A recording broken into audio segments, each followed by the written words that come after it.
एक जानी रहली तो कहली उनका कोनो बाल बच्चा ना रहे तो कहली कि हे छठी मैया हमरा बेटा हुई तो हम छठ व्रत करें। उनका बेटा भइल तो छठ व्रत ना कैली। कहली कि हे छठी मैया अभी बेटा छोट बाड़न, जब बड़ हो जाइयन तो हम छठ व्रत करें। बेटा बड़ हो गईलन लेकिन छठ व्रत ना कैली। कहली कि हे छठी मैया जब मुड़न करें तब हम छठ व्रत करें। मुड़न कर लेली लेकिन छठ ना कैली। कहली हे छठी मैया अब जनेऊ कर लेम तब छठ व्रत करम। जनेऊ कर लेली लेकिन छठ व्रत ना कैली। तो कहली हे छठी मैया बेटा के बियाह कर लेम, घर में करे वाला आ जाई तो हम छठ करम। बेटा के बियाह कर लेली, घर में पतोह आ गईली लेकिन छठ ना कैली। बियाह के कुछ दिन बाद बेटा खत्म हो गईलन, मर गईलन आ 12 बरिस तक चिता में जरते रह गईलन।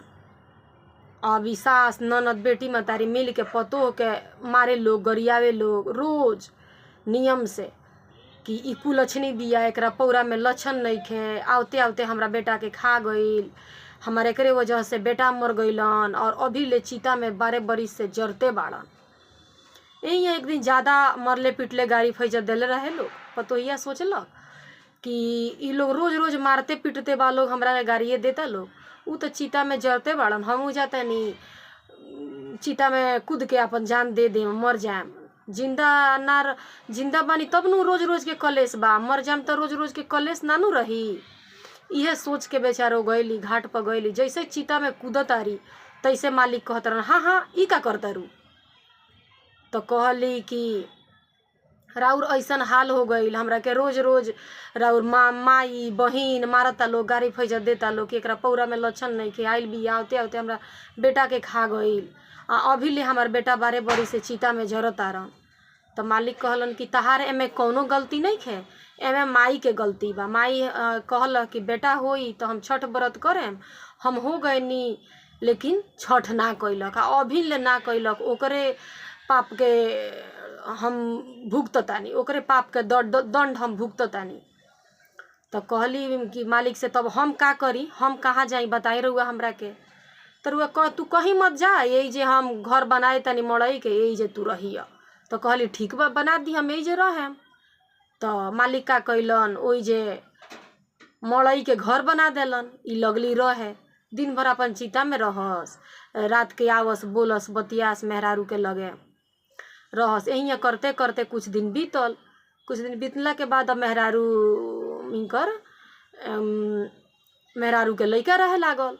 तो जब नज़दीक दिन आइल, लइका होखे के दिन जब नज़दीक आइल, तब कहली मालिक से कि बताई रउआ दिन भर चिता में जरत रहतानी, हमार ऐसन हाल बा, कहीं रात बिरात कोनो कहीं होखे तो के करी हमरा के। तो कहलन तारा के एगो सुपली मौनी हम बांस के बना देतानी, ले जा, कहीं मत बेची हो, जब घर के करीब जाई हो तब कहिए सुपली मौनी बेचाई। सुपली मौनी अपने बबी लागी रोए तो तू बेच माई से दे दी हो। जब माई तहरा के सुपली मौनी के बदले दाल चाउर दी तो तू दाल चाउर मत ली हो, कहिए कि ए माई जी हमरा के वो घरवे में से दे दी, हम यही में रहेम, हमारा ऐसन हाल बा, जब देह खाली हो जाई तो हम चल जाए। तो कहली ठीक बा रउआ बना दी।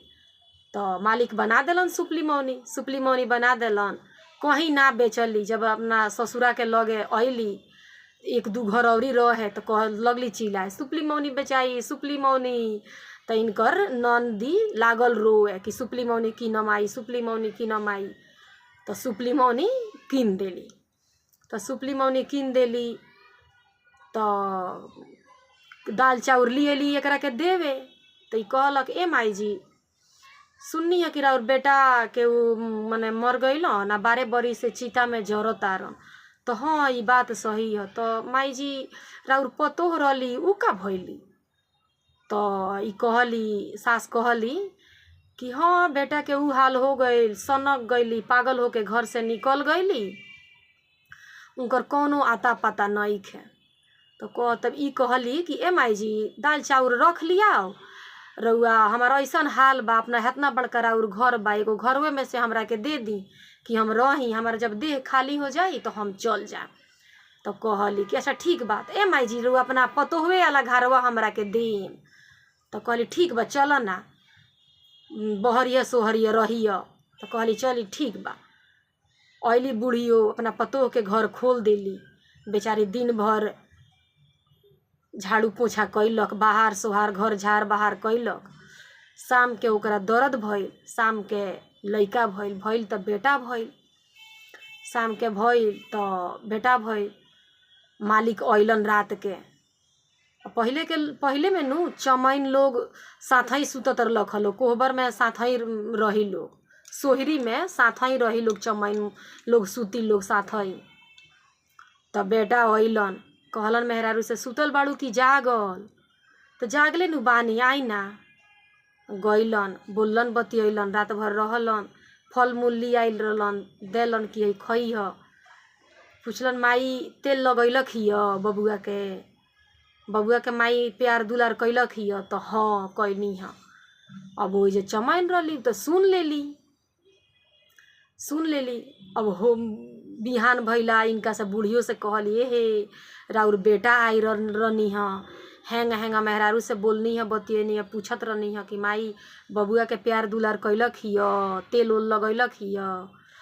तो पहले तो बूढ़ियों के विश्वास ना भइल कि ऊ तो चिता में जरत रहन, ऊ के गवाई हन।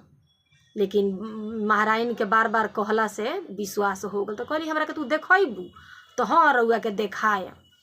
बस का कैलक, शाम के महारानी का कैली कि जहाँ पसंगी जरत रहे ओई जे बूढ़ियों के चटाई में तरई में लपेट देली, तो लपेट के खड़ा कर देली कोना।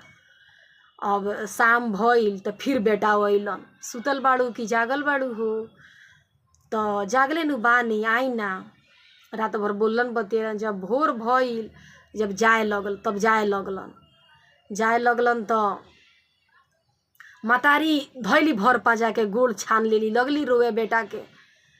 का बात ह कि तू आवता रह, अपना मेहरारू से अपना लइका से भेंट मुलाकात करता रह, हमनी बूढ़ा बूढ़ी से नइखा हाल समाचार पूछत, हमनी के लगे नइखा आवत, का बात बा? लगली रोए मतारी बेटा के गोड़ छान के। तब बेटा कहलन छोड़ पापी छोड़, तोरे वजह से तो हम अभी ले 12 बरिस से चीता में जरतानी। तो हम का गलती कैले बानी कि हमरा वजह से तू चीता में जरता रह? तो ते कहले कि बेटा होई तो हम छठ करें, तोरा बेटा हो गई, तू छठ ना कैले, जनेऊ कैले ना कैले, बियाह कर ले ना कैले, वही से हम खत्म हो गईनी, मर गईनी, या वही से अभी ले हम चीता में जरतानी। तब बतावा कि केंग हम करम कि तू अइब, लौट के हमरा लगे अइब? तब बेटा कहलन तू छठ कर, ठैठैया होइया दे, छठी मैया के कृपा होई तो हम आएम लौट के। तो होई बरिसवा दिने छठ व्रत के दिन आइल, ठेहिया वहिया देली, छठ व्रत कैली। तब छठी मैया उनकर बेटा चीता में से निकल कर अइलन। छठी मैया उनका बेटा के चीता में से निकलली। हे छठी मैया जेंगा उनकर दिन लौट गई, वहीं सब केहू के बेड़ा पार लगाई, सब केहू के दिन लौटाई। हे छठी मैया।